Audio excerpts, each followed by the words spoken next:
Hello.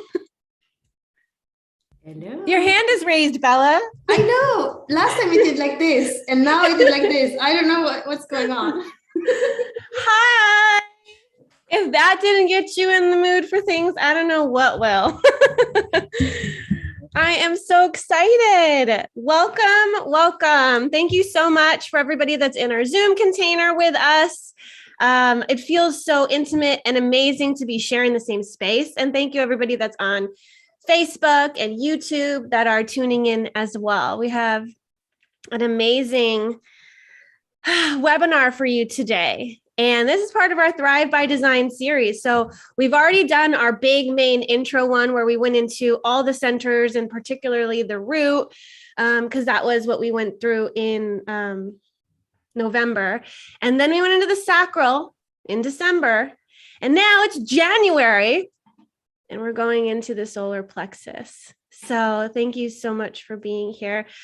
Bella, what are you feeling today?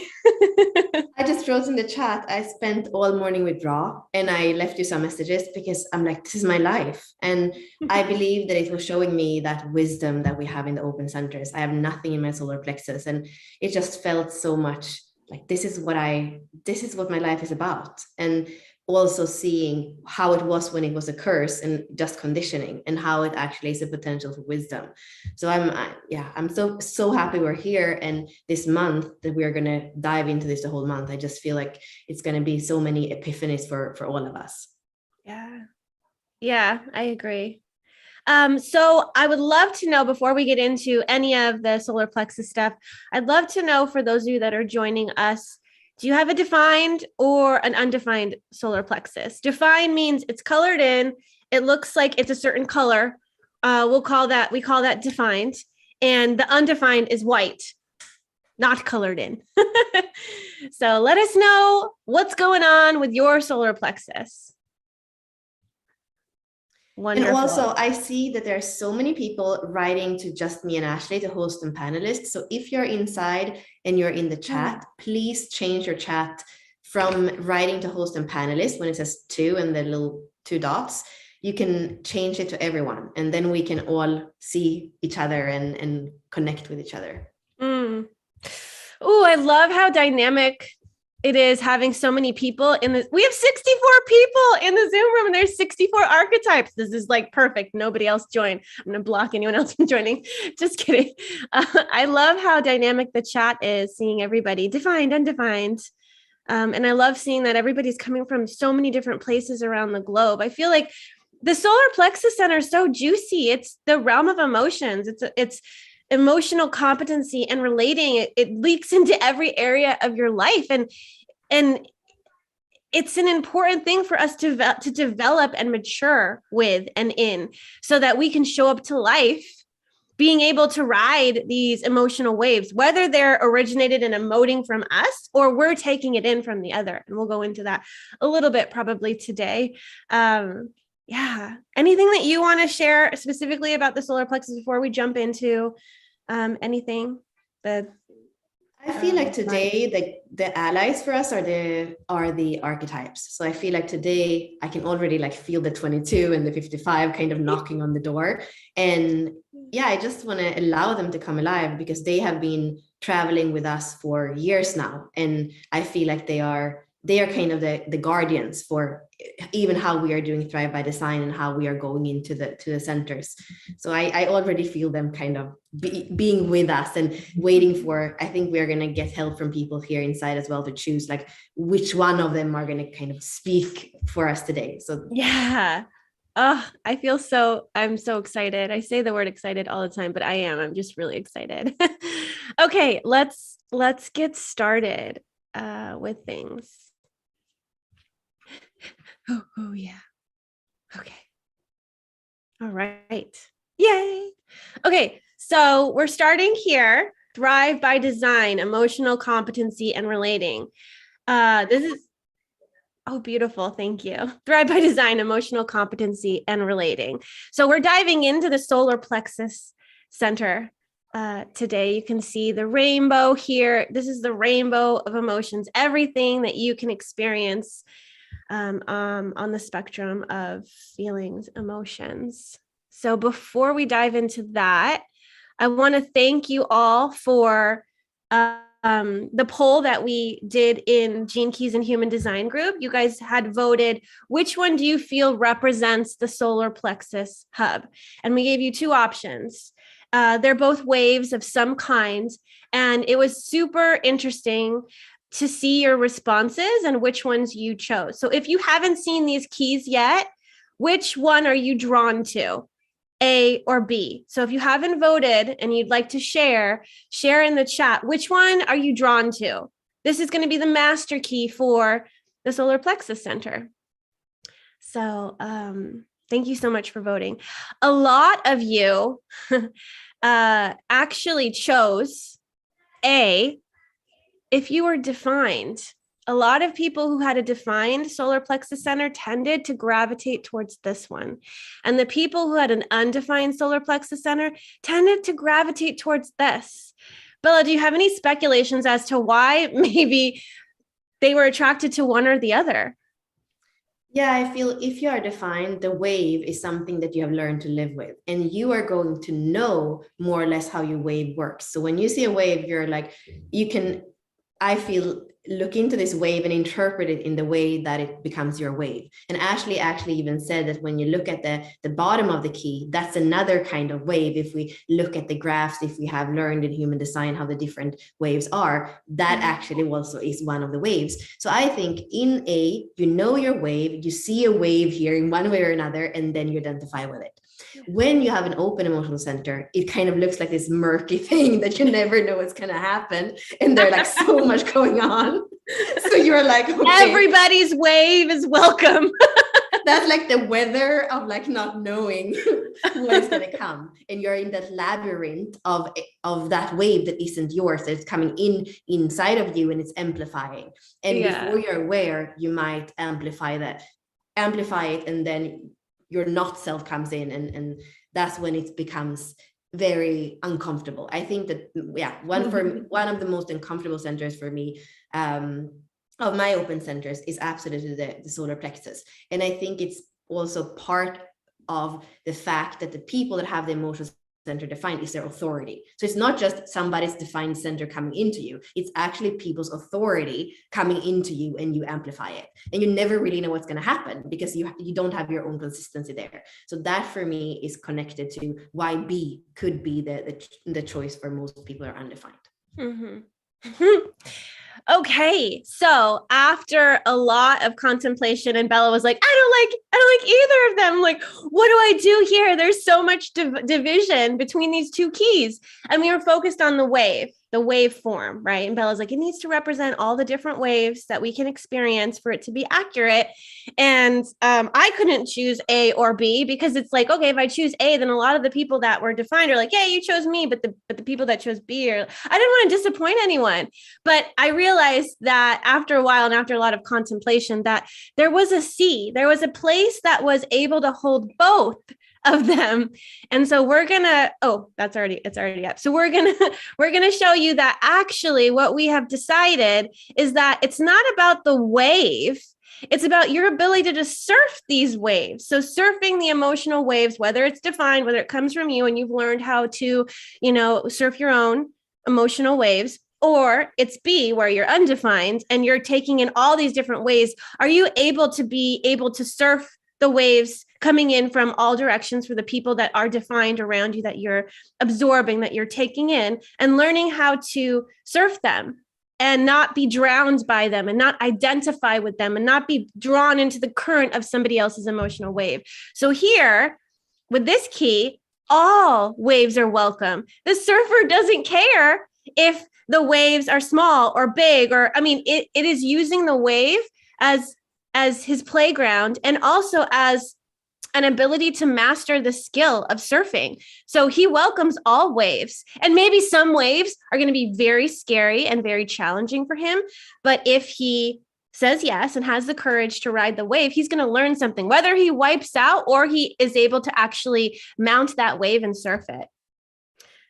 What would you say? Would you add anything about like surfing the emotional waves, Bella, and why this is probably Yeah, the I best feel this option. concept of waiting, because right before we said, if you have an emotional center that is defined, you have an emotional authority. And we know that with emotional authority, being able to wait is really where you're going to be able to see the reward of that wisdom that is there's an inherent wisdom in the emotional center. It's an awareness center. So when we wait it out, then it can actually, you can get rewarded for that.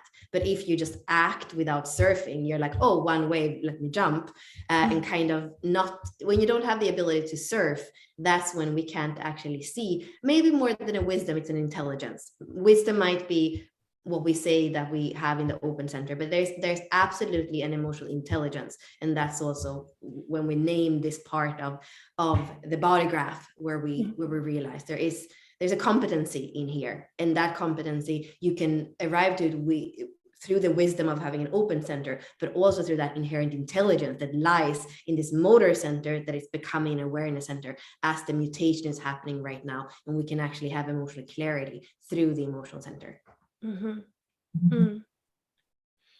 Yeah, the last thing that I would mention, or no, I agree with what you said, Bella. When we get fixated on this or that, it limits the possibilities for us. And sometimes when we're in an emotional wave and we're experiencing something, we get really attached to our opinion, our belief, because we're also trying to just survive this wave. So we're like, if you would just be like this, or if this or that, like we're going to get super attached to one thing because we think that thing is going to save us from our feelings when we're not actually accepting what we're feeling. And I think that this is a beautiful representation of, it's not this or that. There's a place where we can hold both of it. And so maybe two people are going to be having their own ways. One person is a defined emotional center, right? And they're like having their wave, they're triggered, they're on their wave. B's feeling it and amplifying it with the undefined. And it's like, can we meet together? Can we come together in this? And where we both can exist, we both can have our feelings, we're both valid, what we're both experiencing is true, and nobody is attacking or trying to make the other person's experience nullified or gaslighting or whatever it is that we do when we're met with like emotional conflict and turbulence. So C allows us both to have this space of like, you're going to ride the wave differently than I am. It's just, do you know how you're riding the wave and what you need, and being able to communicate that to the other. That's emotional competency, knowing what the wave is like for you and what you need to help you get through it, not to fix it, not to numb it, not to subdue it, to really be, accept, feel, embrace that emotion and do what you will with it before you come back together to kind of co-regulate. What do you need to do to self-regulate? And then how can you come back together to co-regulate and be able to communicate with the other? This is what I need right now. I'm on a wave and it's tough. I've never been on this wave before. I need to navigate this for myself. And some people are more adept at like co-regulating. They're like, hey, I need to talk this through. It's really intense for me. I don't know how to ride this wave. I've never experienced it before. Can I talk it through with you? You're going to have your own strategies. And it's about you being able to dive into these emotions and see, okay, what do I need right now? So we're going to learn to surf the emotional waves together. Okay. All right. So this is our solar plexus hub. And these are the archetypes that live within this center. So remember, we're calling these hubs because they are the gathering place. They are the commune. They're the house that all these archetypes live in. And each of these archetypes have their own room, has their own door, and they've got their own space where they're experiencing and living, right? But they're going to come together and have the same theme of emotional competency and relating because they're all part of this same hub. So the common thread is emotional competency relating. This is all about the realm of emotions. So we're going to see here, we have the 30, which we call the first starter, the 55, which we call the game changer, the 49, which we call the revolutionary, the 6 is the peacemaker, the 7 is the mother, the 22 is grace, and the 36 is the storm. So these are the 7 archetypes that live within this hub. And actually, I'm gonna stop stop the slides for one moment. And we'll post this link for you. This is going to be on our website. And if you're wanting to investigate these archetypes for yourself, it lists all of them, the fire starter, the game changer, all the different archetypes. You can go to their particular 64 door page, unlock that door and experience the archetypes so that you can get to know them. And you can tell, like, with the images, they're all very intense. They're beautiful though. So those are the archetypes here. Bella, did you have anything to mention or add to this? No, I'm good for right now. Okay. All right. So I wanted to mention that within our Thrive by Design series, all of this stuff is happening inside the inner circle. So every month we come live and we do this public event for you guys where we're unlocking the particular hub or center that is the theme for the month. So the theme for this month is the Solar Plexus Hub. So after today, our inner circle community will be diving into the Solar Plexus Hub. And this is kind of the agenda and content that we went through in the Sacral Hub. So we had the event where we unlocked the Sacral Hub. That was for the public. And then we had a few like information and then a video. We had an embodiment webinar where everybody inside the inner circle came together and we worked with the Sacral Hub and we got into our body. It wasn't like, what is the sacral center and all of this like teaching and information. It was like, how can you get into your body? And Bella's going to go into, actually, Bella, do you want to go into like, why do we enter in through the body? Why is that the first place we go to? Instead of just giving them the teaching and the understanding of all of it? Why is that important? Yeah, I guess even if I spent all morning with draw, there is something where it's a lot of like, I'm thinking about it, it's going around in my head. And I feel like a lot of when I started with human design and Gene Keys, there was so much going around in my head and I tried to grasp it and it was just so intense in that sense. So for me, when we go in through the body and we start to reconnect with those centers, like the response of the sacral or the intuition and the instinct of the spleen or the fuel of the root, when the further down close to our roots in the body that we get it, the more that click actually becomes something we don't have to think about, but it becomes our way of moving through the world. So for me, starting at the bottom of the body graph and reconnecting those parts of us and almost like turning on the light of all these intelligences or competencies that we have, in each and every one of the centers, that for me is the way where it feels more balanced than the intensity that I felt from the beginning. And I also felt this pressure that I had to grasp it. And of course, open head, open ajna with the 11 and the 61. But really, even now today, when we are teaching it like that, I feel less tired by it, even when when you and I go into it totally and we teach it, like by starting from the body, it just feels more true to me and more grounding. Mm-hmm.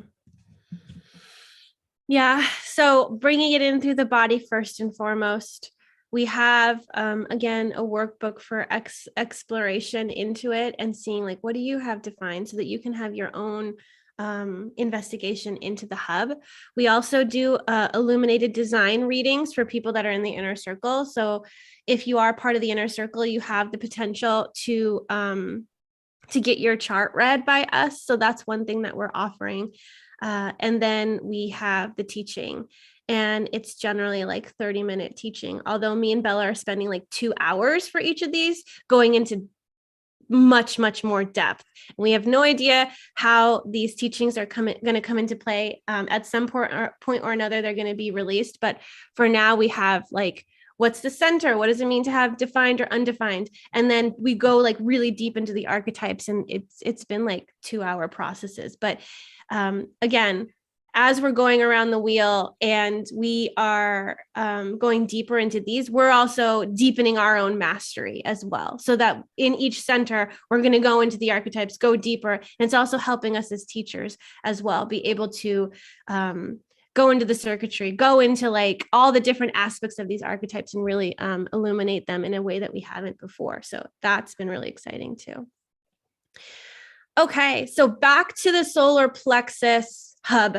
Woo! Okay, I don't think I asked this, but a lot of people already wrote what is defined in your solar plexus. So for those of you on Facebook or YouTube or joining the replay whenever that comes, please let us know what's defined in your solar plexus. So Bella had said hers is completely open. That means she doesn't have any gates defined. No archetypes are taking up space here. Her house is empty. Her solar plexus hub is empty. There's no furniture. There's no one living in it. She's like, oh, you want to come and hang out with me for a day? Come hang out with me. And she's like inviting the revolutionary to come in, and then it leaves, but it doesn't stay.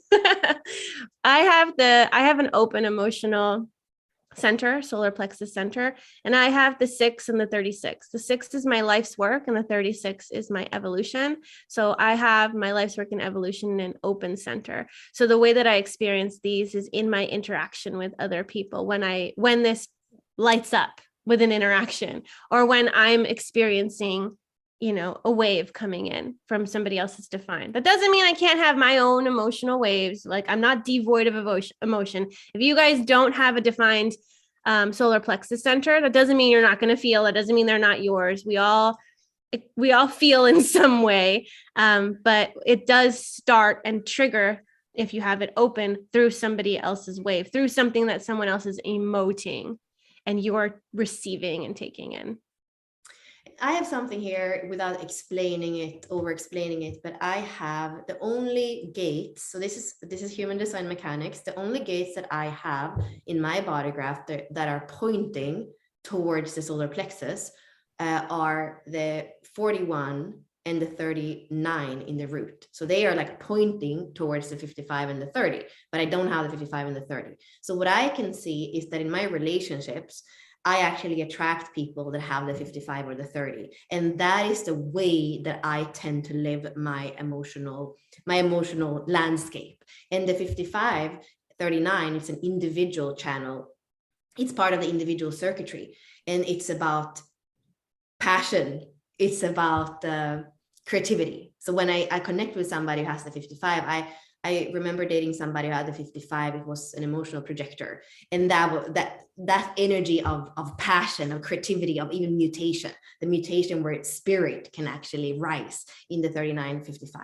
And then we have the 30 and the 41, which is the experimental way. And that's where I can feel like I just need to have the hunger of kind of have that experience and go on that roller coaster because it's so exciting. But I mean, and then after you're like, what was the point with that? Well, the point was to experience the wisdom, to have that and kind of put that in one of like in all that backpack with everything I've experienced in my life that then becomes wisdom. But so really, when you have gates that are pointing towards the solar plexus, even if you have nothing, you can often see that they are part of your experience. So everybody is going to have contact with this emotional center. And I feel also sometimes when I'm kind of thrown into the process of the other gates where I don't even have something meeting, then I'm not like that, oh, this is passion, this is exciting. Then I'm more like, oh my God, what am I in for here? And then I often more have learned to observe than to actually kind of co-create the drama. Is that helpful for some of you, especially those of you that have the open, and Bella talking about, the harmonic gate and what it's like, if you have anything reaching for the solar plexus, if you have it completely open, you're going to be attracting people to define that. Especially if this is what bridges your split. And again, we won't get into a lot of technical things, but that will make sense to some of you that do have a little bit of knowledge in terms of human design. Okay, so let me see what we have. And I think this is one of the things, just to understand that there are going to be different flavors, so many different flavors on the solar plexus. The solar plexus has to do with food and sex. But it's going to be different ways that you are going to experience that. And some are going to be, like I said, more about passion. Some are going to be more about need. Some are going to be more about desire or hunger. So different kind of flavors. And that's what we were saying before. There's so many different colors, flavors, waves. And I always say, for people to have an emotional center, you're here to live the spice of life, the color of life. And that's also why we see this rainbow vortex inside the center. Mm-hmm. Yeah.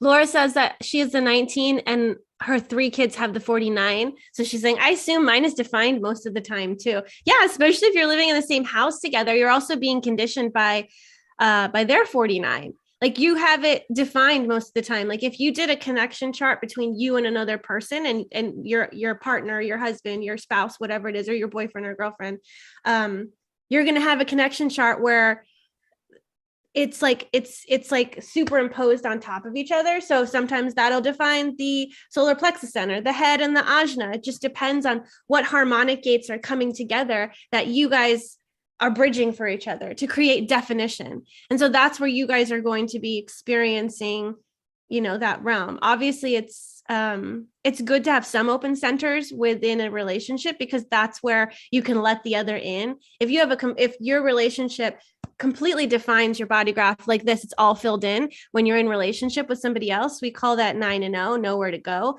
And that means that there's no external influence that can get in because you guys define everything for each other. So it can either feel very oppressive and very like, oh my God, I'm suffocated. Or it can feel like you've created your own little amazing world that you don't want to let anyone else in.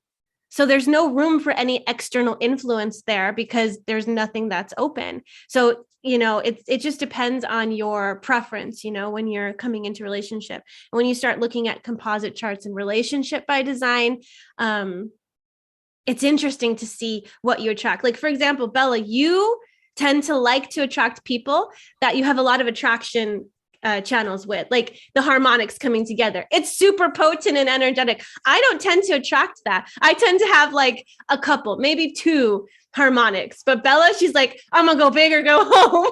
I need 6 or something and I'm happy. I had 12 with a manifester once and I'm like, this is so exciting. 12 electromagnetics. That's like never seen of. No, that's insane. Okay. I wish we can look at there's so much going on in the chat. I want to kind of see what's going on, but we do need to pick an archetype to go more deep into. So there is a poll that I set up for us, Bella, here. Are you able to initiate the poll for the solar plexus? So anybody that's inside the Zoom container with us, they have the possibility to vote on which of these archetypes are we going to go in depth with. There we go. Bella has it pulled up. So you're able, oh yay, keep voting. You're able to all vote on which ones you want us to explain and go deep into. And so we're gonna pick an archetype and we're gonna talk about it. In the meantime, I would just like to say that even if you have people in your family that you're creating an electromagnetic with, or that have the whole channel, so that you're going to feel that definition in the solar plexus. It doesn't change you. If you are a reflector, you're still with no inner authority. You're still going to be a reflector with no inner authority, even if all your kids are defined, for example. So it doesn't change you, but it's true that you get to experience what that wave is. So just know that the transits or other people can never change your design, but they can have you become wise about things that aren't there for you all the time. And of course, if they are in your life all the time, you have the potential to become very, very wise. But there's also a very, very big risk when you aren't aware before you even start with the deconditioning process that you are going to be running the not self strategy all the time. And the not self strategy for the open emotional is to avoid truth and confrontation. So you're going to kind of have that. Ross speaks about it as the secret life, because often you don't even want to speak about something that upsets you, because then the other people might react to that too, and it's just going to be worse. He even speaks about the kid that goes to school and something happens, like it's a little bit bullied, maybe not a big thing, but it takes it in and it becomes super big. And then it comes home, and if it tells the parents, they are going to be upset about it. But that's even worse. So next time something like that happens in school, the child is going to come home, and when they ask the child, how was today? It's going to say, oh, it's fine. And it's going to go into his room and close the door, because it's not going to want to feel that more energy, the emotional energy of the parents. And I can so relate to that. Sometimes I didn't even want to tell my mom if I went to a birthday party that it was fun, because I could feel the feeling of fun. But if I told her, she would be so excited. So I could suddenly not even feel my own joy about it. So to share my emotions with an emotional authority that had a 55-39 when I only have the 39, that for me is like I was drowning in something that wasn't mine, or I was overpowered by that whole channel in the negative. So yeah, these are just some things to keep in mind. And I think maybe now that Paul, should we end it, Ashley? Yeah. Let's do it. Okay. You shared. Can you guys see the results of the poll? Because Bella shared it. Okay, so let's see.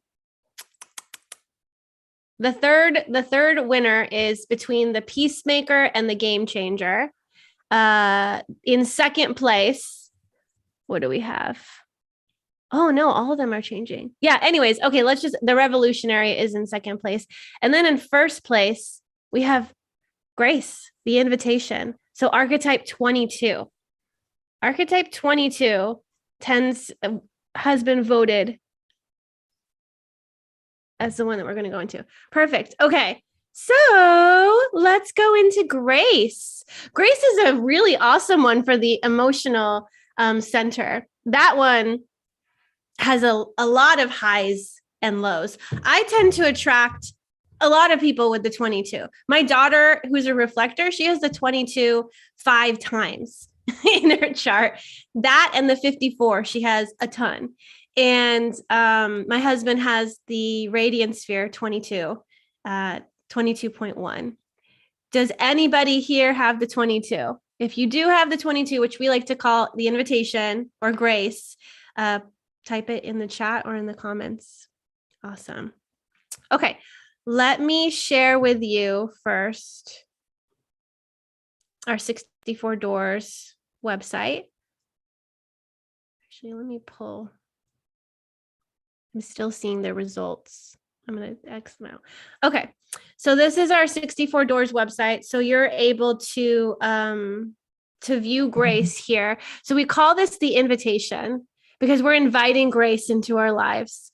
And here's our 64 Doors portal website.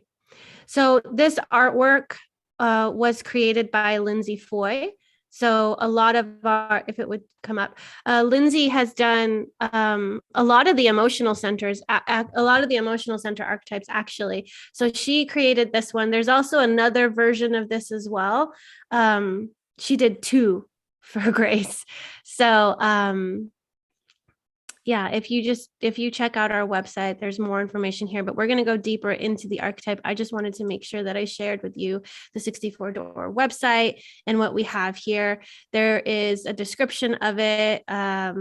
We have stuff from Richard, Simone, who was the portal guardian and who you've seen a lot last year, actually. And then Bella has a little snippet of teaching about it, explaining that.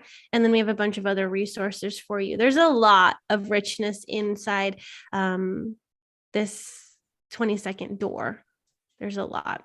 And we will be developing it further as we are adding it to our Portals of Deconditioning course too, because we haven't yet come upon its transit. It will be transiting in some months now, but I'm going to stop sharing this and then let's get into the 22. Can you start us off, Bellis? Orient us with Grace. I mean, this would be the key, what I feel is containing everything of the gene keys and everything that has to do with ascension and kind of cleaning out our karma or our core wounds, we could say, so that we can live truly as who we are. And for me, this is a different approach so far today, we've spoken a lot about the human design and the mechanics. And the gene keys for me, it's another way to go about it. And it speaks a lot about the core wound and about this accept, embrace, allow, accept, embrace.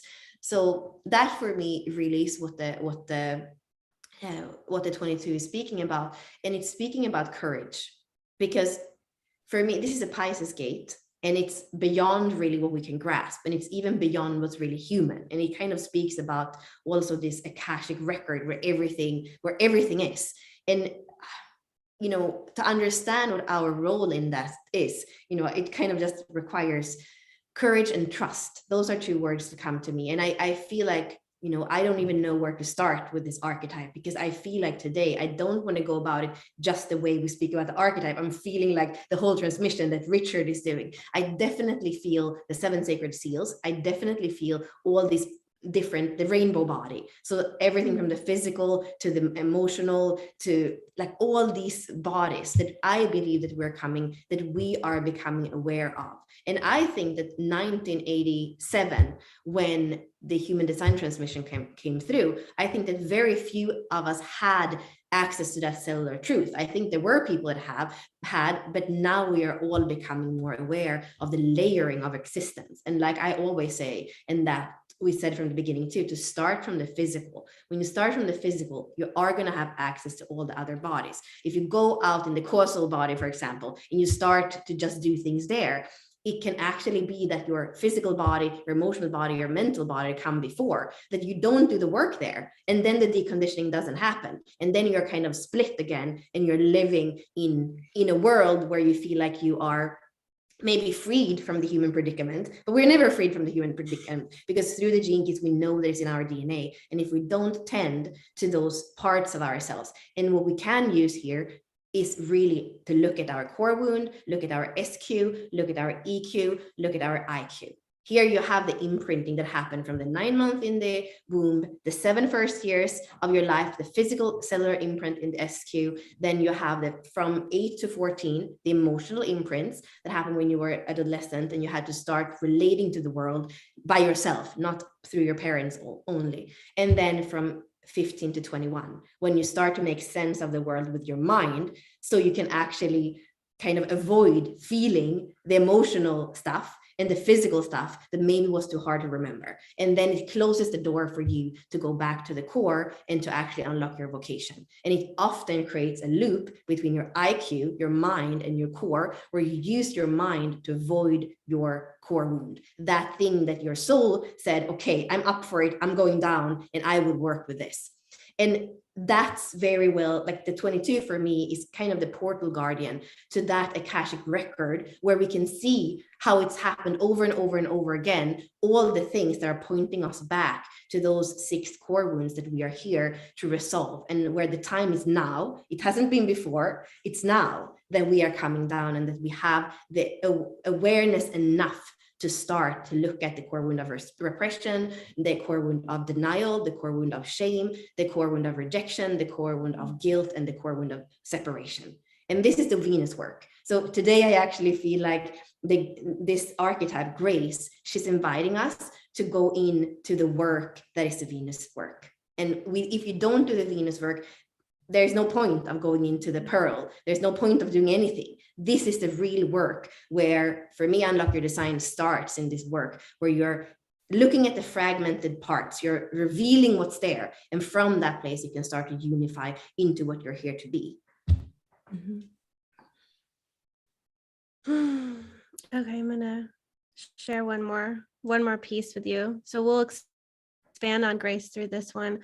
I actually really like this piece of art better. It represents, it's a dance of emotions, and we have fire here, and it's like this archetype has to learn how to be on the highs and the lows, when to share with others. This one has a beautiful ability to like hold a room and be able to like share their emotions with the room and like touch people and like bring something up for somebody.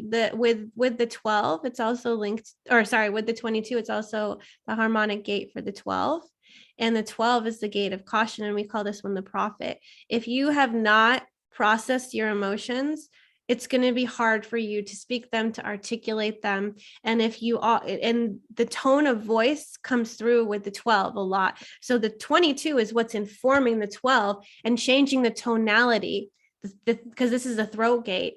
So if the 22 is pissed off and triggered, you're going to feel it, sense it, hear it in the tone of the 12. The 12 can cut you. It can like say the worst things because of its emotional reaction that is coming from the 22 as well. The 22 has highs and lows, but in its exalted expression, it can empower you. It can make you feel amazing.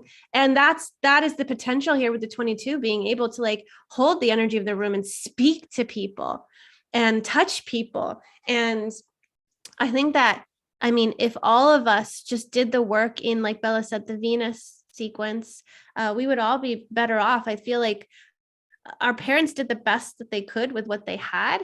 And we are going back through time to heal the wounds of our past, to come into the emotional competence that we are experiencing in the EQ sphere. If we're not maturing and graduating in these 7 different phases, we're kind of like, a part of us is stuck in that energy. A part of us is stuck as this 12-year-old little girl or little boy that didn't have the role modeling of the family and was not sharing the emotions, didn't know how to ride his or her wave because it wasn't role modeled correctly and it wasn't taught explicitly.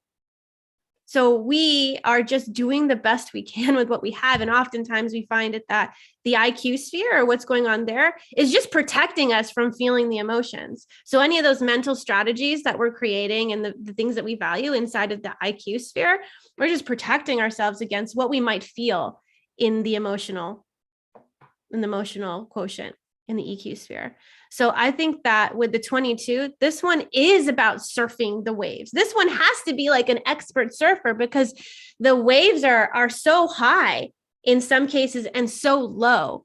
There's like drought and excitement and emotionality, and the emotions can be really big here. So I think grace is a perfect archetype to be speaking about within the solar plexus center. Okay, so what do we have?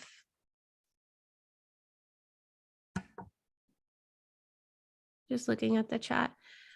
Do you want to go into the specific core wounds, Bella?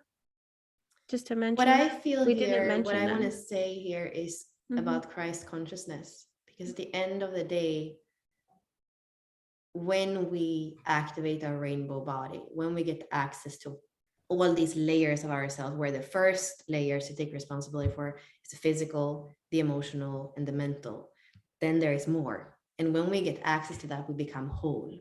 And for me, I see the 22 as a portal guardian again for wholeness. Like when we can accept all these different parts of ourselves.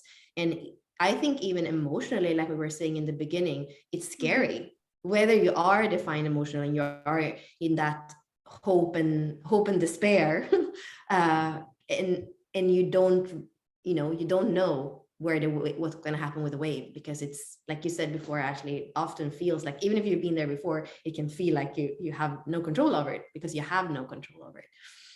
And what's important with the wave in that sense is that there is no reason.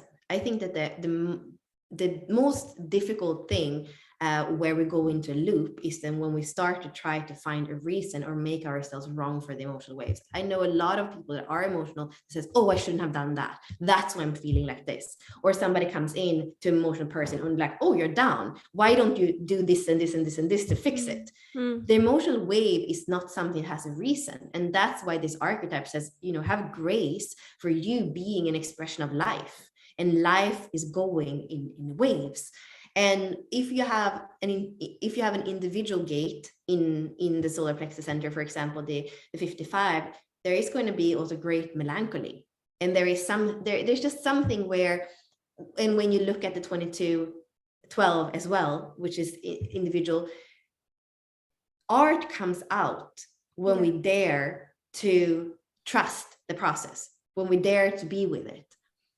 So for me, I think that those discernments are more important than to theoretically go through all the core wounds and be able to say them in the right order as I can. It's like, but that is so tempting, and think that that is the solution. But actually, how able are you to wait and know that there is no logical reason or nothing you need to fix when you feel down? I did a video not long ago in the Facebook group, and the longer for the inner circle, but I did a short one for the big group, where I was speaking about an experience with that, the emotional projector, where actually I got for the first time in my life to feel like I wasn't invaded or overwhelmed by the wave, because he had a way of taking responsibility for the wave and not making anybody wrong for it. He wouldn't say, oh, because of this and this, now today I'm feeling like that, and I didn't feel like I was guilty or that there was anything I could fix. So to just actually let go of that, there is something to do. And so much in this world is about that self-help. Oh, take a walk, go for a bath, and then you think that suddenly you're going to go from despair to hope. And that's what is the right way of doing it. No, in the deepest places of despair is where the most beautiful art and poetry has been created. And for me, the alchemist of that is Grace, because she can be with it. She has the courage and the trust to stay there with it. And there is something creative, something new that can get burst. And I think especially those gates that are individual are the ones where we never know what comes out of them. There's something that the world has never seen before. And that's what the 22 is telling us. But it also kind of has the memory of what everything that ever happened. Because when that has accumulated enough, that's when suddenly the mutation is going to happen. But it's not in our control. Mm-hmm. Yeah, I'm gonna quote, paraphrase and quote something that you said that really spoke to me. Art emerges when we trust the emotional wave. It's not just our emotional wave or somebody else's emotional wave. We just trust it. And art isn't just artwork like this. There's an art of being and expressing, and somebody can be in their emotionality without projecting it on somebody else. And that is art. That is beauty. That is expression. And when you can be in your bubble of emotion and express you're crazy and have somebody witness it, that's the most beautiful thing that you can share with somebody else, without blaming, without shaming, without throwing your emotions at them and saying, you're the cause of this. What does it help us by blaming someone else on our emotional wave? We're just trying to deflect responsibility onto somebody else, when we can be with our wave and be like, this is what I'm feeling. Can I show you how I feel? And making art out of your emotion and acting it and expressing it, that's a gift we give to the world. And sometimes that expression comes through artwork. Sometimes our highs and lows of our emotionality come out through our writing, through our painting, through our drawing, through our, through the things that we channel through us when we're posting randomly on Facebook, or we're taking a photo of something and it elicits this emotional response, or this is why this photo represents what I'm feeling. When we can share our feelings with another without putting the responsibility of our feelings on someone else, you're the reason that I'm feeling this way, you're the reason that I'm going through this.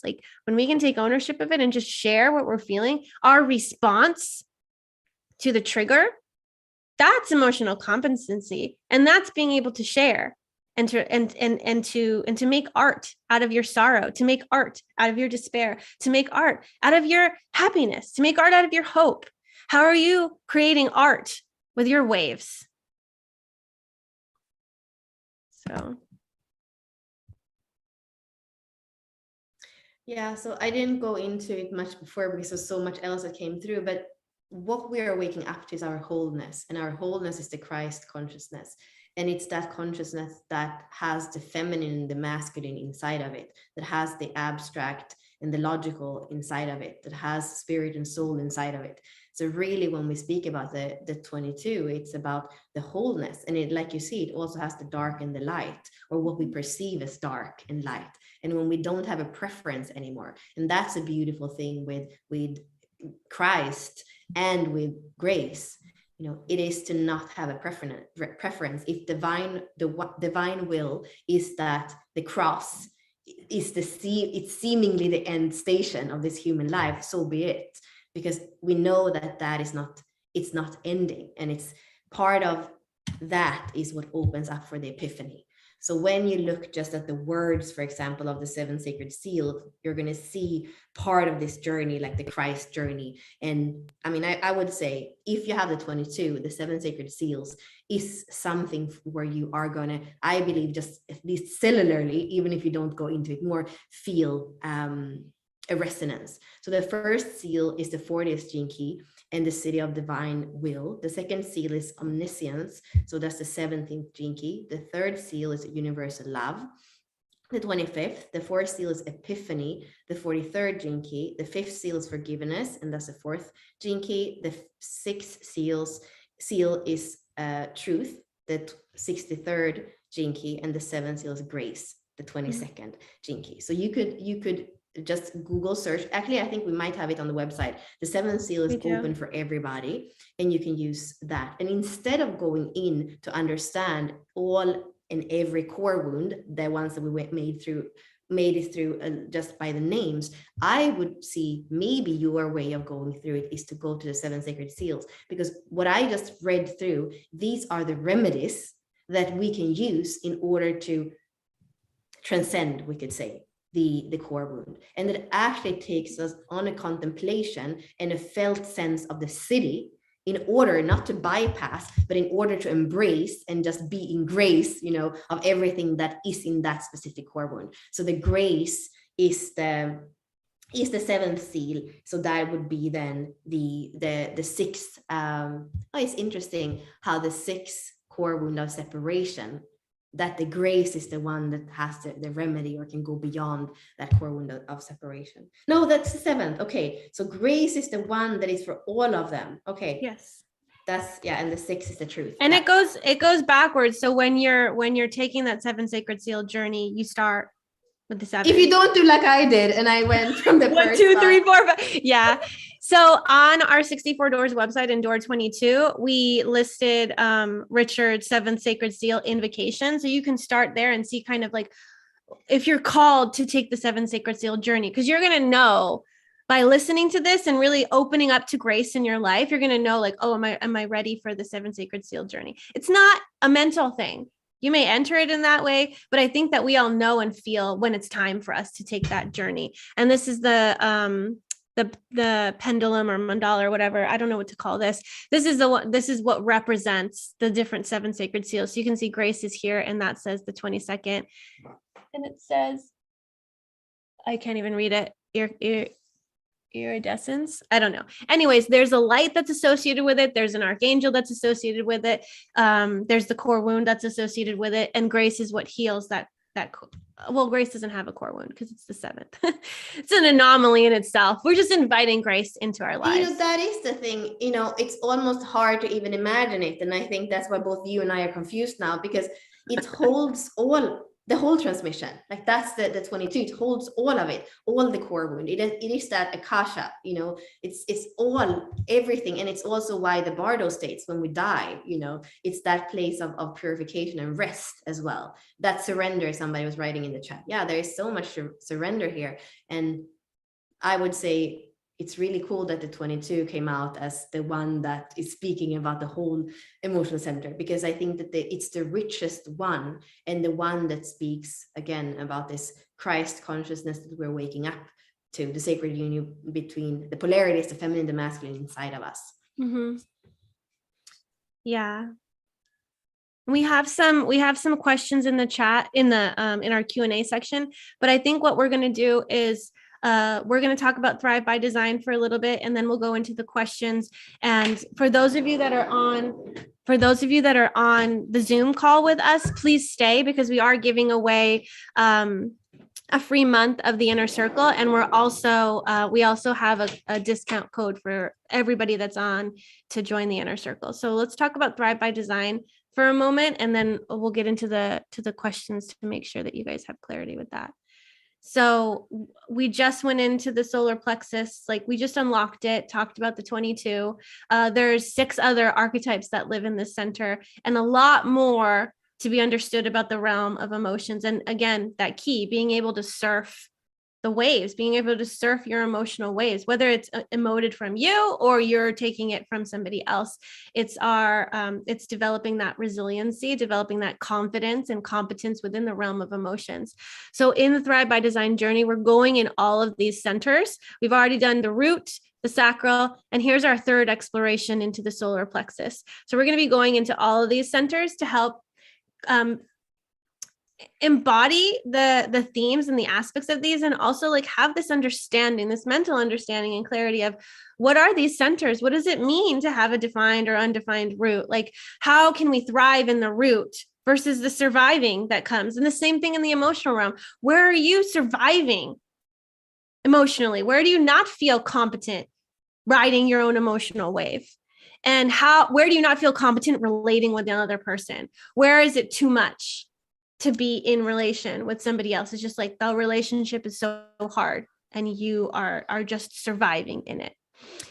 So we're going to be going into that within this Thrive by Design journey. It's part of the inner circle. So for those of you that are wanting to join the inner circle and walk with us on this journey through all the different centers, you're going to be able to join either at a standard membership price, where you're live in the energy. This is rolling content. And what that means is like, you have access, if you joined today, you have access to the Solar Plexus Hub, and we'll go through that the whole month, but you won't have access to the sacral or the root, because it's just what's alive right now for us. So we're going to have the teaching video, we're going to have the embodiment webinar, we're going to have chart readings, and you're going to also have some perks with 20% off courses and 10% off readings with us. If you choose to join the premium membership, which has a ton of value in it, that one, you have access to everything we've previously done in Thrive by Design. That means the root is included, the sacral is included, the solar plexus, and however long you stay with us in the premium membership, you're going to get all the other Thrive by Design centers as well. And what you're also going to get as well is the strategy and authority course that we did. So this is like the basics, the foundation of human design. The Activate Your Genius course, which is $220, it's a value of $220. This one takes you through the whole activation sequence in the gene keys, and it's very, very rich. I think Rachel, you were in the webinar. Rachel just went through it, and she's helping us improve it and make it amazing, even more amazing.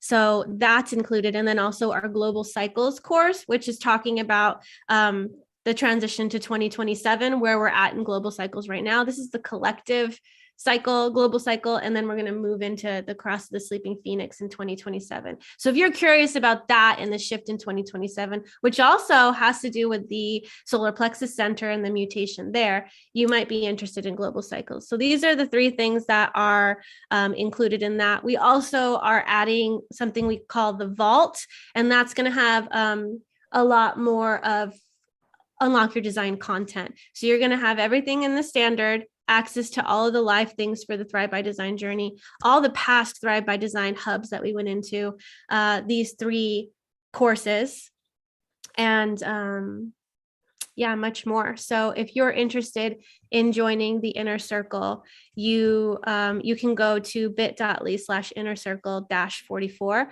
And I'll post that in the chat for those of you that are live on the call with us right now in Zoom. And then we'll also make sure that those of you that are on Facebook, you have the link as well. But please, those of you that are in the Zoom container, please stay, because we are giving away a free month. And then we have a discount for everybody that joined us in the Zoom. Bella, yep, go ahead. I think the important thing as well is that inner circle is becoming more alive and more like a daily thing where we come together and we can co-create. We haven't really had the bandwidth because we're doing the Business by Design year-long course and the Portals of Deconditioning year-long course, and it's taken just so much for Ashley and me to be on that. But now we are actually bringing people that are helping us with the inner circle, so that it is really as a community. We also have guest speakers like astrologers that are coming in. And while that's going to be something that people outside the inner circle pay for, if you're in the inner circle, the master classes we're doing during the year and the guest speakers and all that is part of being in there, because we kind of feel like that's the place to be. And then you're the first one to get all the new things that we launch. And also because we are having more like VIP offerings in 2022, where of course, if you're already in our community, we are like wanting you to come with us on those like special occasion journeys with us first and foremost. So yeah, I'm excited. I'm a 4/6. The inner circle for me, I've been wanting to like focus on it for so long, and now finally I feel like we have the possibility and the support from the people that are coming in our team to also make this happen. Yeah. So we would love for you to join us. Please check it out. And if you want to go into the Thrive by Design journey with us and get more in depth in the solar plexus this month, that's the theme for this month, the emotional center, the solar plexus. Please join us. Thank you so much for joining us live on Facebook and YouTube. And we're going to conclude this live stream and we're going to jump in to conversation with the people that are in our Zoom container. So thanks for joining us.